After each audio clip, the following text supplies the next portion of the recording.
What is up, everyone? Welcome back to Eric's House. Today I'm going to do a review of Dune Part 2, which obviously has been out for a while, and I did check it out in theaters. I checked it out twice in theaters, but somehow I've never reviewed it. I must have just not been making videos that much on this channel whenever I went to see it, but I did review the first Dune way back in 2021, and I thought it was freaking awesome. I absolutely loved that movie, but I think Dune Part 2, at least for me, it's even better. It tells the story of Paul, who is joining up with the Fremen people, which he joins up with them right at the tail end of Dune Part 1.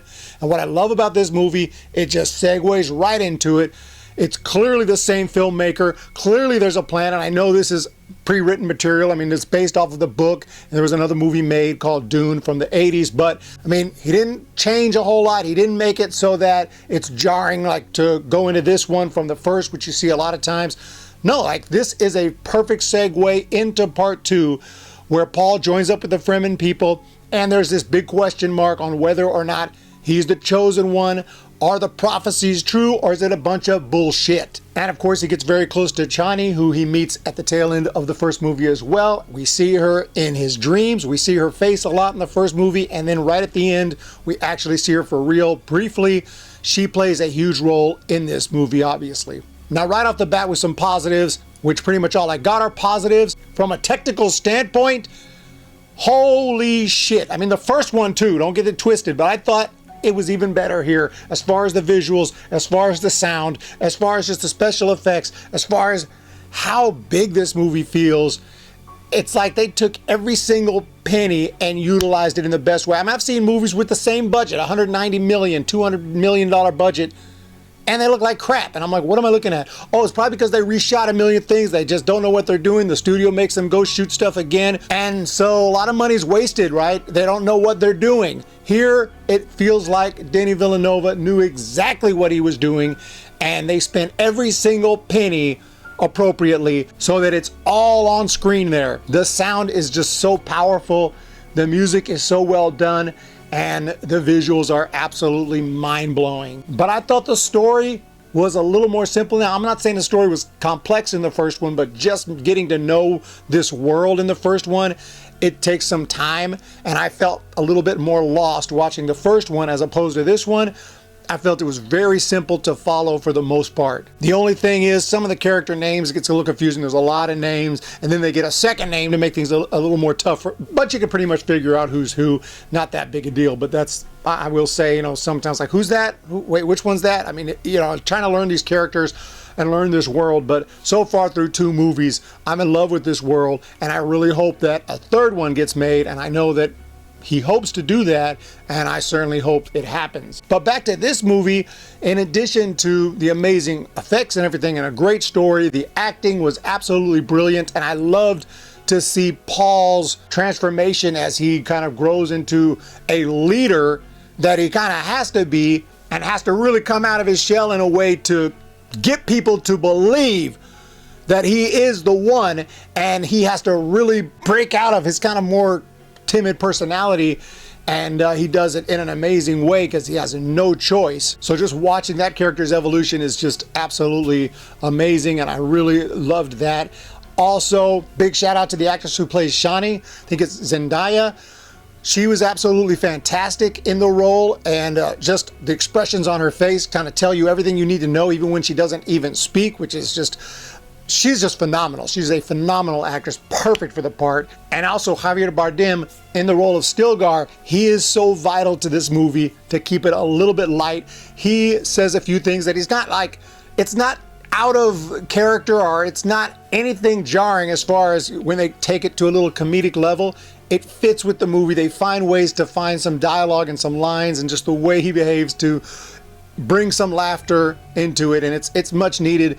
A few lighthearted moments, not constant at all, which I appreciate, just enough to get some laughs throughout a movie that's pretty dark, it's pretty serious, and I do appreciate that. It was in the first movie somewhat, but I thought there was a little more here, and I thought Javier Bardem's character plays a much bigger role in this movie than the first, and that really helped that he's such an awesome character. So I loved him. The rest of the actors were really good. A few newcomers. Austin Butler, that's kind of the new up-and-coming prospect.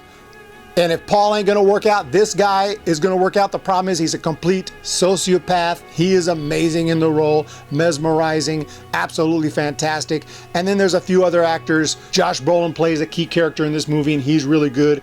And also, Christopher Walken is in this movie, and I thought he did a really nice job as the Emperor, playing a role of an Emperor who's very, very powerful, but also kind of weak inside.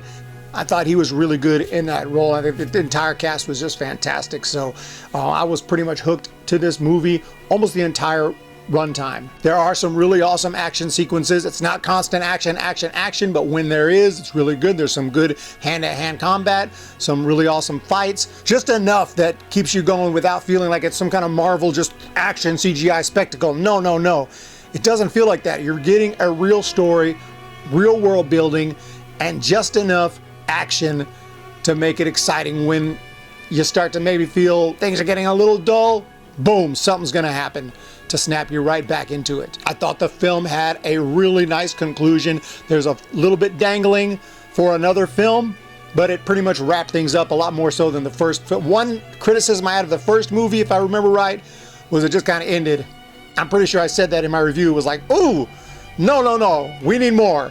Luckily, we got Dune Part 2 pretty quickly, and Dune Part 2 ended in a way that's a lot more satisfying. I'm not like needing the next one. I would love to have it, and I can't wait for it to happen if it is to happen. But this one did conclude most of the main plot lines that are going on. But this movie just had everything I loved. Not only the fight sequences, a great story, mesmerizing speeches, big moments, serious relationships that we're wondering what's going to happen here. Paul's mom also plays a massive role here, and her character has insane evolution here as she takes on a whole new responsibility, and she is just absolutely awesome. And in this, every single moment of this movie is amazing. Let's just put it that way. And I really don't feel that there's much to be improved. I guess you could, if I had to really try to dig deep to find some criticism, I will say the middle part of the movie is a little bit slower than the beginning and the end, but we got to learn the new characters that are introduced. Austin Butler's character, what's going on, in back home as opposed to out in the desert. So we see a little bit of that and what's going on there, some of the villains and what they're planning. And, we got to learn some of this stuff. I personally was still into it the entire way, but yeah, maybe it's a little slower in the middle of the movie. It does go quite long. It's almost 3 hours long. I typically don't like movies that long. This one, I think, earns its runtime. I don't think it really drags ever, and I don't feel like they could have rushed it along much more. I mean, I don't like movies that are like boom, boom, boom, boom, boom, boom, boom. And this movie just finds a really nice balance. And it's a big movie. It needs to be longer. This one, like I said, it earns its runtime, in my opinion. I just thought it was a better movie than the first one. I know there was a lot of hype over this movie, people calling it, an absolute masterpiece and all this. And you know what? I don't necessarily disagree. And I'm not someone who just comes out and says every movie is amazing, masterpiece. I mean, very rare. I know I said one earlier, not too long ago with Nosferatu. But that one, while I did think it was a masterpiece, as far as what they wanted to accomplish, as far as my personal taste, I would watch Dune 2 a lot quicker than I'd watch Nosferatu or almost any other movie for that matter. This one, as a science fiction movie, it's right up my alley. Probably not my favorite genre. My favorite genre is probably the gangster genre, right? The Godfather, movies like that, Goodfellas. But science fiction is right up there, and a science fiction world like this, it's something I really love when done right. That's why I'm a huge Star Wars fan, when done right. And there's only been 2 Dune movies, but if they crush another one, the trilogy would instantly become one of my favorite science fiction trilogies of all time. Tough to beat Back to the Future, Star Wars, trilogies like that, but I'm telling you, this one's on its way to getting right up there with those types of movies, with those types of trilogies. So I absolutely love this. I feel like this one was a step up from the first, and I thought the first was freaking awesome. I feel like this one's a freaking masterpiece. Dune Part 2, I loved it, and I hope they make a third one. I said I would review every movie I watch here, and I did watch Dune Part 2, so I'm reviewing it. And I had to look back on my channel. I was like, I didn't review that. I couldn't find one, so I guess not. But here it is. For anyone curious of my thoughts on Dune Part 2, absolutely love it. You guys have a great day. Hit that thumbs up. Hit the subscribe button for more movie reviews, music reviews. We'll talk to you in the next video.